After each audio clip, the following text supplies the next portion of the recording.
Hey guys, in this video, I'm going to show you how to get Frozen Heartplate armor in Crimson Desert. To get this armor, you need to head to Delisha Castle. It's at the easternmost side of the map. This armor is supposed to be an endgame armor and part of the hidden treasures, but you can get to it if you travel by horse. Once you get into this area, you do need to be careful since the guard considers you an enemy. Climb up the castle gate walls first. If you look into this direction, you'll notice that there's a hidden square wall.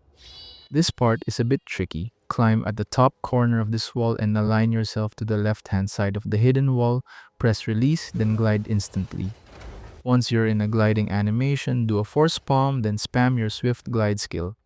It's possible to just hang on to the square wall and force push, but it's a hit or miss, and most of the time the force push will send you flying. The wall will rotate and you will end up inside the secret storage. The treasure inside will be the Frozen Heartplate armor. This armor is insane since it heals you passively and gives a chance for extra drops when mining. And that is how to get Frozen Heartplate armor in Crimson Desert. Thank you so much for watching.